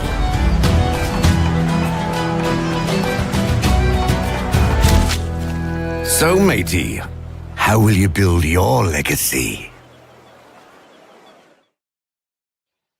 There you go, Corsair Cove, which came out on PC on Friday. It's normally 35 quid, but until the 14th of this month, you can get it for £26.24. There you go. Thank you, Kindred. How cool is that? I like the look of that. Is that the voice of the guy from the Pirates of the Caribbean films? Yes. Which is Jack Sparrow's first mate, isn't it? It's the guy. He's an English actor who's been in loads of stuff. Yes, I know what you mean. Yeah. Feels like someone got jealous of Sea of Thieves and the others making their own game. I think it's quite cool. I think all the people who play Sea of Thieves will probably love this, especially while Sea of Thieves are dragging their arse on getting a new season out. Dave, tell us more about this one. Yes, this is a pirate-themed city builder. It's like you get to build along cliffs and stuff on these the various islands in the area that you find yourself in, and as well as building the city and managing all your resources, making sure all your pirates are happy and they've got enough stocks that they can go out on voyages for. You've also got to build defenses because you will get attacked, so you've got to make sure you can repel the attacks. And hopefully, when your pirates go out on their little quests, they'll be able to find some cool stuff to bring back, to let you build even more things. I think it looks quite good. Although I do wonder what the guys are doing with the pig in the trailer. You see him spinning the poor thing around, flipping that over on a seesaw as well. Poor creature. Yeah, but no, I think it's a pretty decent city builder. Pirate themed. I say adding pirates to most things will liven it up quite a bit. Yeah. There you go. Arcos says Rare are probably trying to keep their head down so Microsoft don't lop it off. Oh, you thought it was Ian McShane? No, it wasn't Ian McShane. It's Kevin McNally. Ian McShane is in the John Wick films. He runs the Continental Hotel. Kevin McNally is Johnny Depp's first mate, as in Captain Jack Sparrow's first mate, in all of the pirate films, all 5 of them. So there you go. So let's see what people are saying. Get your scores in, chat. What do you think this has got? Get your scores in for this game. Brian saying 8 out of 10. AK saying 7.5. Dank saying an 8. Kindred saying an 8. JL saying an 8. Gilfly saying 7.5. I'm going to play this tomorrow. Just because I love anything Pirates, 9.9. I'm going to round you up to a 10 because I can't do a 9.9. It will fuck my brain trying to work that out. Who's the fella from Highway to Heaven then? Oh, Jesus, now you're asking. Sentinel, do you want a 9.5? Because we only do 0.5s and whole numbers. So let me know, and I'll let you have that if you want that as a 9.5. If I get addicted to it, I'm blaming you. You can. Sentinel says okay for 9.5. Thank you. Flame 7.5. Rockmuse 7.5. Hannah 7.5. Retro Shazar 8. Kid just said, was that Michael Landon? Wasn't it for? I don't know. Sadly, I can't play this because I don't have the money. Dave, what do you reckon this has got? I'm going to go for an 8. Going for an 8. Okie dokie. Any more, folks? Get your scores in. This is Corsair Cove, which came out on PC last Friday. It's the same guy who was in Little House of Perry. Yeah, he was an American actor, weren't he? American actor, that guy. He wasn't English. Anyway, I could tell you that this got 8 out of 10. 8 out of 10. Rockmuse said, I will probably play this, but I will wishlist it. Wishlist it, and you might wait. It might come down in plus. There you go. Kindred says, sorry. 6-7. 6-7. There you go. Rockmuse says, I like building stuff. It's been right up your street then, Rockmuse. I reckon you'll like this. Retro Cesar, well done. You got it right. JL, you got it right. Kindred, you got it right. Danky, you got it right. Brian from the UK Gaming Network, you got it right. Well done to all of you. Dave, I can't even remember what you said. I said 8. You did say 8. What would you like for your next one? You are now 5 correct. Yeah, you can do some more spinning on your chair, mate. All spinning. Someone killed Kindred for that. Probably. Also, Brian. 6-7. There you go. Hannah's like, damn it. Okay, this is for you, Dave. Exclamation Dave in the chat. Here we go. Dave!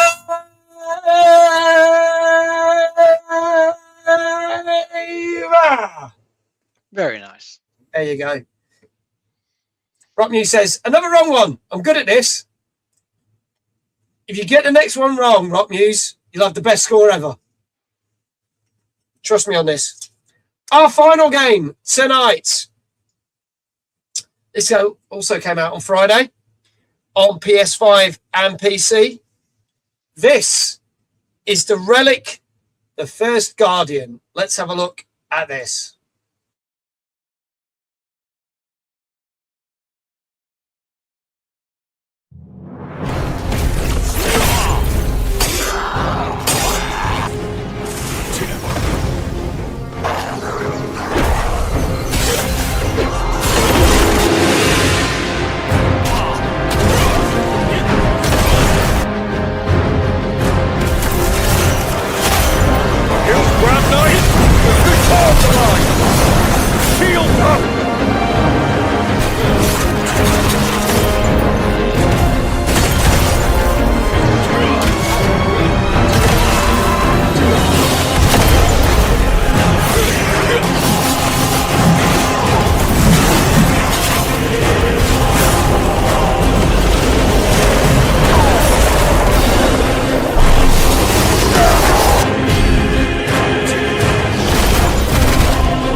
There you go. That is the Relic, the First Guardian. 50 quid on Steam, 45 quid on PlayStation. Those are the only two things released on. We don't know if it's coming to Xbox yet or not. Tell us a little bit more about this one, Dave. Yeah, it's just another action RPG. Gives you sort of vibes of like Dark Souls, Elden Ring, anything like that. I think in this one though, in the storyline, some sort of great relic has been destroyed and has left the world in a fairly shattered state, and your character is trying to find a way to fix the world again. But it looks like you were doing as similar sorts of stuff you were doing any sort of Dark Souls type game. Trying to survive. The enemies in the levels, get to the bosses, and probably die to them countless times to try and learn their attack patterns, and then finally beat them and move on. Looks okay from what I can see in the trailer. A review I looked at earlier wasn't very favourable for it, so I don't know if that's across the board or not. But from what I was looking at the Steam page, I think the devs have been busy releasing patches for it, so maybe they can bring up the review scores if they do keep fixing whatever the problems are in it. But I think if it's £50 at the moment or thereabouts, and it's not doing too well review score wise, it's probably one to wait for a sale at the moment, or at least wait and see if the dev does manage to patch it and get into a better state. Yeah, have to see. Okay, all right. What do people think? Now, Danka says probably might be the lowest score of tonight. He reckons this is going to get a 5. Chat, get your scores in now. Rock News saying a 6. Dave, I'll ask you while we're waiting for chat to kick in. I think I'm going to go for a 6. Go for a 6 as well. Yeah. Okay. Has chat gone? Oh, there we go. Trickling through. There you go. They've all gone to make a cup of tea. Yeah, all went to make a cup of tea. They weren't interested in this game. JL says a 6. Hannah's saying a 6.5. Oops. Brian's saying a 5.5. Icar's saying a 7. Scars Our Star saying a 6. Flame saying a 6. Kindred doesn't know whether to go for a 5 or a 5.5 on this one. A 6. Danka said the chat did reload for me. There was obviously Twitch was slow at pulling the chat through, so there you go. It's all right. Another Twitch issue. Kindred 5.5. Any more, folks? This is the Relic, the First Guardian. Came out on Friday on PC and PS5.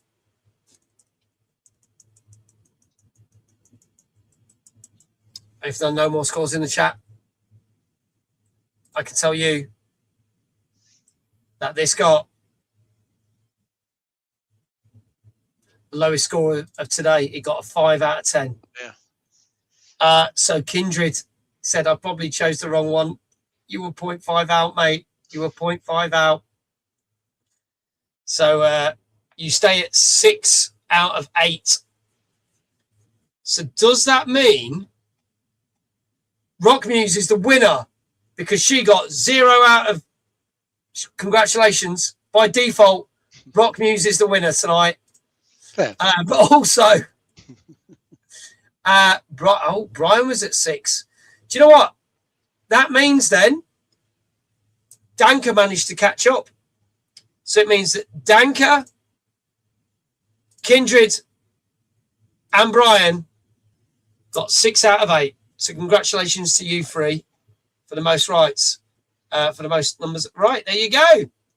There you go. Well done to all of you. So there you go. So 4 winners tonight. Danka, Kindred, Brian, and Rock News. There we go. Hannah got 3 out of 8. Well done to all of you for having a guess. It's all a bit of fun. I wish I could say we could give away prizes, but maybe when we get a really big sponsor, then maybe we could give prizes out each week, but who knows? Yeah, get backed by, I don't know, Sky or something, or get backed by IGN and then get bought up and then all get sacked. That's not what IGN are doing to a lot of things recently. Scar says absolutely 0. Absolutely 0. Moving on to our final bit of the night. But I won the hearts and minds of the chat. So who's the real winner, says Iquel? I guess Dave Johnson would argue with that. Brian said the last game did me in. I think it did a few people in. It's a close one. All games and prices, if you want to check them out, are in the Discord. Thank you very much, Kindred. If you want to join the Discord, !Discord for more info. But we're going to go on to our final part of the show. and that is when we look at the charts. And this week we are looking at the PlayStation 5 charts. What is selling well? What's crept in? Let's have a look. These retail charts are accurate as of yesterday. So, at number 10, down 4 places, Assassin's Creed Shadows. At number 9, re-entering the chart, Resident Evil Requiem. At number 8, down 4 places, is Mortal Kombat 1. At number 7, re-entering the chart, is Saros. At 6, up 3 places, is Hogwarts Legacy. At number 5, down 3 places, is 007 First Light. At number 4, down 1 place, is Mortal Kombat 11 Ultimate. Up 5 places is Ghost of Yotei. Last week's number 1 on the PlayStation charts was at number 2 is Assassin's Creed Black Flag Resynced. And entering a new entry at number 1 for PlayStation is Halo Campaign Evolved. So there you go. Only one new entry in the PlayStation charts. But like we saw on the overall retail charts, Assassin's Creed Shadows going back in the charts there. Off the back of success of Assassin's Creed Black Flag Resynced. Obviously, there have been a number of sales. 2 Mortal Kombat games have done well as Hogwarts Legacy. And Saros, thanks to a PlayStation sale, has re-entered. I don't think that game got enough love. So good to see it back there. And Resident Evil 9, still selling well, creeping back in the charts as it's the biggest selling game so far. 007 First Light dropping a few places there as well. And good to see Ghost of Yotei as well doing back there. Anything that grabs your attention there, Dave, from that chart? It's nice to see none of the annualized sports games in there for a change. I know. Yeah. But it just seems weird seeing Halo at the top of the PlayStation chart. I know. Just doesn't seem right somehow. Yeah. Glad to see it's doing well. Hopefully there's plenty of PlayStation gamers trying it for the first time and enjoying it. But man, it just feels strange seeing it there. I know. I can close all my tabs I had open for prices now. Oh, bless you, Kindred. Dank says, I've got a feeling I know one game that will likely be a new entry at the next check. A real possible game of the year contender, if things are to be believed. I will not say, though. So what we will do, folks, because there is no show next week, because we are all at Timeless. If you haven't got your tickets, there's the link. Go get them now. So in 2 weeks' time, we are doing a special show where it is just Dave and me, no guest, but we will be recapping a number of games from the last 2 weeks. So obviously we've got the Big Walk out right now. We've also got things like Beast of Reincarnation, Marvel Token Fighting Souls, and there's a ton of other stuff that will be out the week after. So we will cover 2 weeks of games and kind of just quickly shoot some scores out for some other games as well. We won't go as in-depth. We'll probably go in-depth with 8, and there'll be another 8 that will just rapidly fire out what the scores were, so you've got a good idea of what happened over 2 weeks. But we will compare the retail charts over the last 3 weeks or so you can see how they've changed, and then see if Danka says possible game of the year contender is going to be up there for number 1 game. That is it from us. Thank you so much. That is it. That is our show. We'll be back, as I say, in 2 weeks' time for our next TNGC. And we have got plenty of guests booked from the back end of August into autumn. So stay tuned. Especially going to get into the most interesting time with lots of big name games. And that's starting from the back, pretty much starting from our next show onwards. We've got some big hitters coming out in August as well. So Dave and me will be back with Tuesday Night Gaming Chat in 2 weeks' time. You'll get to see Dave at Timeless on the Wednesday. Yeah. He'll be popping in, go and say hello. I'm sure he'll be happy to have a chat, all things gaming related. And my last stream before I bugger off to do 4 days at Bloodstock Gaming Arena and then do Timeless is tomorrow.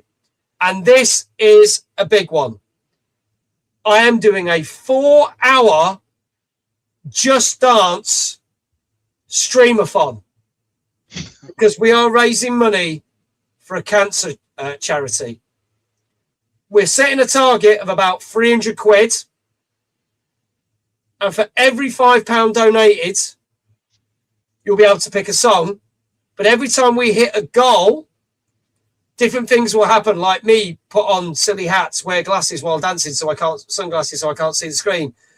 Also, you get to pick, like if we hit certain targets, if you make me do Rasputin, you might be able to make me do it a second time or even a third time. And we're doing that from 8 p.m. till midnight. Details will be in the Discord. It's been posted out on social media. Want to see if we can raise up to £300 for this wonderful cancer charity, which helps treat cancer all around the world. That is it. Thank you to my co-host, Dave. Always a pleasure, mate. I'll see you at Timeless, mate. Lovely. Looking forward to it. Thank you to everyone who's been in chat tonight. And thank you to all the mods, as always, for keeping track. Congratulations to everyone who got any guesses right. And congratulations to anyone who didn't get any guesses right, because it's just a bit of fun. Also, every time Mag gets a £30 donation, I'll be on hand to put a bucket on his head. We can probably make that happen. And you think we're kidding. I may actually do a dance with a bucket on my head. So there you go. Thank you so much, everyone. We need to go do a raid. Let's see who's on. And then we're going to get the hell out of here. Oh, plenty of people on tonight. God, there's a lot of people on tonight.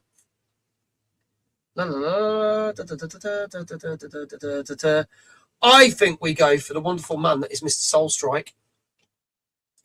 Not raided him for a while. He is playing Liza P. And in August, we do get the new definitive edition of Liza P coming to Switch 2. So let's go raid Mr. Soulstrike. Awesome musician, awesome streamer, and just generally a wonderful guy from Wales. That raid will start when the end credits have rolled. And I shall see you tomorrow night at 8 o'clock, folks. 8 o'clock. Thank you so much, everyone. And thank you to everyone who's been doing the sponsor. You've literally got an hour if you want to give it a whirl. Exclamation Marvel in the chat. Just by downloading it, you'll help out. That's it from us. Thank you so much. See you very soon. Take care. Bye-bye. Good night.